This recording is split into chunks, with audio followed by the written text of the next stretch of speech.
Hi guys, how you all doing? So today my title is Bitcoin, the protocol versus Bitcoin, the cryptocurrency.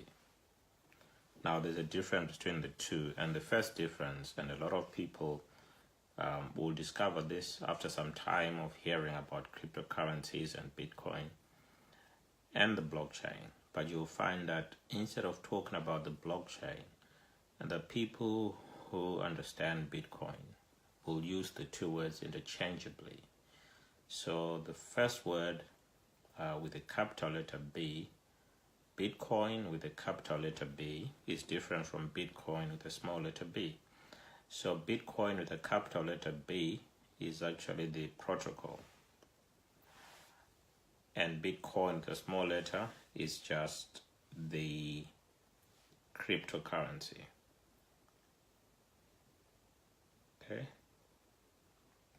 So what is Bitcoin the protocol? Now Bitcoin the protocol is actually the technology behind Bitcoin the cryptocurrency, or is the technology behind the term that is mostly confused with Bitcoin the protocol, which is the blockchain.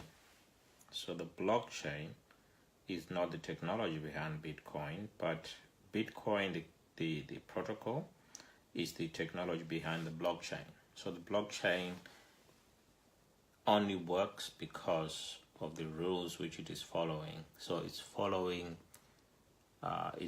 those rules which are on the Bitcoin, the protocol, and that's how the blockchain is able to do the decentralization that it's able to do, because of what the protocol says or what the rules say, because the rules are on Bitcoin, the protocol.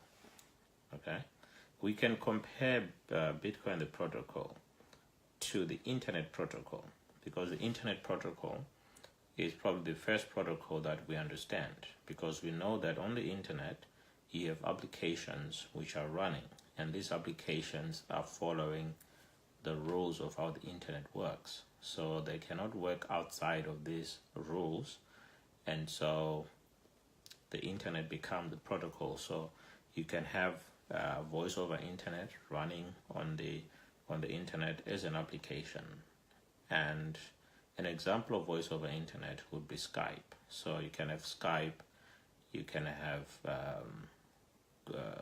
Google has got their own type of voice over the internet, and you can have email, you can have websites, which is the HTTP, you can have applications like Instagram, Facebook.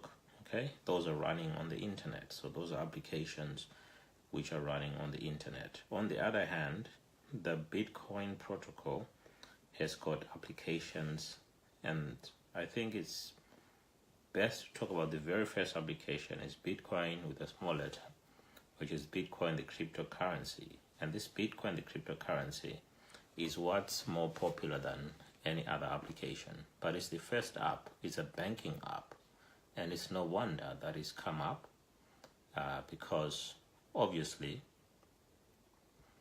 people pay attention when you talk about money, and people pay attention when something goes wrong with their money.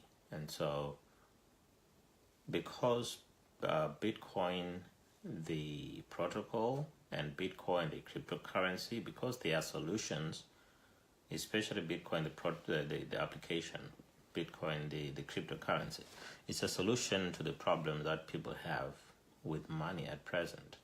And because it's a solution, people are going to adopt it, but the adoption is not yet reached a critical mass where it can be fully utilized by everyone. Okay, we still have a long way to go. Bitcoin is still in its infancy, but Bitcoin, the cryptocurrency, is actually the incentive system for Bitcoin, the protocol, which also makes it possible for the blockchain to work. Okay, so it makes it possible for the blockchain to work, but I'll just go through before I go deeper into the cryptocurrency, Bitcoin, the cryptocurrency, which is probably the most important app on the Bitcoin protocol at the moment.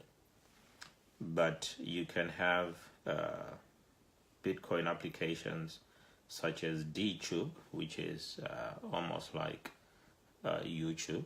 The only difference is that you cannot do live streaming yet on the DTube, but you can just post videos, whereas on YouTube you can now do live streaming. Then you have DLive, which is just live streaming on the blockchain. And then you have YouNow, which is also like a YouTube. And then you have Rise, and Rise is also almost like YouTube as well, but it's decentralized. It's on a blockchain. Then we have Steemit, and Steemit is like WordPress for blogging.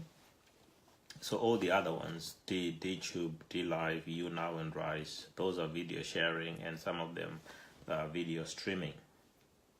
Then you have Snapshot, which is like an Instagram where you post pictures, but the pictures, if you log into the Snapshot account using the Steemit account, then all the posts from Snapshot are going to be published on your Steemit.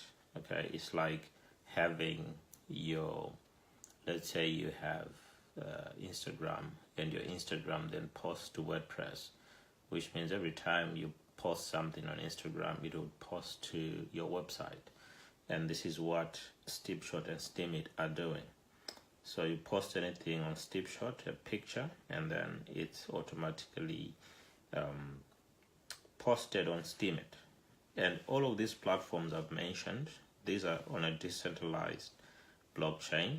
And by the way, we've had blockchains for a long time, but the only difference is that the blockchains we have now on the Bitcoin, these blockchains are what you call decentralized, which means we do not have a central server which is looking after this information. We have a decentralized database, and we can talk about a database later on. But let's look at Bitcoin, the cryptocurrency. So, is the incentive for maintaining Bitcoin, the protocol, because the Bitcoin, the protocol, will then come up with blockchains, and these blockchains have to be kept secure. And to keep them secure, what you need is to be able to pay the miners who are looking after this. So the miners are paid in cryptocurrency, and this cryptocurrency is called Bitcoin. So it's an incentive for the tokenization of Bitcoin, and it's also peer-to-peer, which means it behaves like electronic cash. And by that we mean that in the real world, where you have, say, £10 in your pocket, if you take that £10 from your pocket and you pay somebody £5, you'll be left with exactly £5. If you wanted to buy something else for £2, then you could still buy that for £2 and you'll be left with £3. That is possible in the physical world, but in the digital world, here's what happens currently with fiat currency bank accounts. If you have £10 and you go to a place where you spend £5, it's possible that the information to your bank is not updated immediately, which means according to you, or according to your account, it will show that you still have £10. It will not even show that £5 has been deducted. In some cases it might, but in some it might not. So in the case that it doesn't, it means that your bank is still telling you that you still have £10, which means you could spend £9 out of that. So if you add the £9 you spend now to the £5 you've already spent, that's already come up to £14, which you've spent, but you only have £10 in that account. So what does this mean? It means that you have spent the same money twice. Why? Because digital currency is like email. If I send you an email right now, I return a copy of that email. Even the attachment, I've got an attachment on my computer. I send you an email. I attach the Word document, for example, or I attach the PDF document. It comes to you. You open it on your machine, but that same document is still on my machine. Okay. So what Bitcoin has done is they have made it possible for you to pay somebody peer-to-peer, so that it's not going through a third bank, and that third bank might, a third party, like a bank, like an institution, and that institution might not process things quick enough, and in which case you will be able to double spend. But with Bitcoin, you cannot double spend because the money is immediately taken out of the account. In fact, it's not even an account, so let's not even go there. It's not even an account, but what it is that all the Bitcoins are on a network, and on this network you have nodes or people who are participating on the network. And these people participate on the network are able to send money to each other, peer-to-peer, without going through a central authority. But what it means, though, is that on each of their machines, there is a copy of the database. And this database resides on every machine. And because it resides on every machine, whenever an update is taking place, the update is taking place on every machine, and the update is taking place because a miner has been able to do the mining and validate that transaction.